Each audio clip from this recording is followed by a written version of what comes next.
this outbreak. And of course, medical personnel treating patients with Ebola have to protect themselves from the spread of this disease. It is really so crucial. Hospitals like Intermountain Medical Center here in Utah are equipped to handle such a disease. News specialist AnneForester joining us live this morning, telling us how they get ready and maybe some of the misconceptions that people have. Anne. Hi guys, yeah, that's exactly right. So earlier in the newscast, we've showed you how medical personnel dress themselves, how they protect themselves when treating a patient with a suspicious case or with an infectious disease. We're going to clear up some of those misconceptions that maybe the public or patients might have. Joining us to answer some of those questions is Dr. Brandon Webb. He's an infectious disease physician with Intermountain Medical. So, Dr. Webb, tell us, we're bombarded with germs all the time. How do we protect ourselves? So you're right. We're constantly bombarded by these germs, and our body actually does a really good job clearing them, sometimes before we even know we've had them.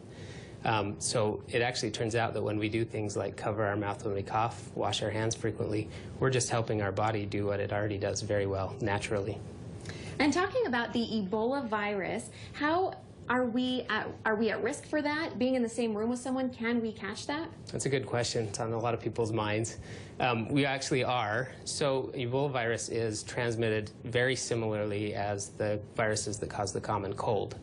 So it can be transmitted in other ways as well, like through blood and other secretions.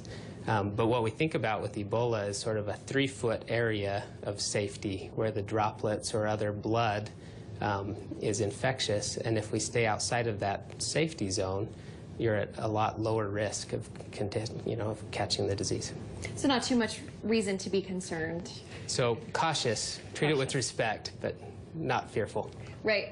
Thank you, Dr. Webb. So one interesting thing as well is that if you do have the Ebola virus, that you can't pass it on to someone else unless you are exhibiting symptoms yourself. So certainly an interesting point there. We'll send it back to you guys. All right, AnneForester at Intermountain Medical Center. Fascinating, as well as the update we're just now getting that second doctor will likely be back to the Atlanta, Georgia area sometime tomorrow late morning. Some of the images over the weekend, so just startling to see a patient with the Ebola virus on American soil for the first time. And of course, we will continue to follow that.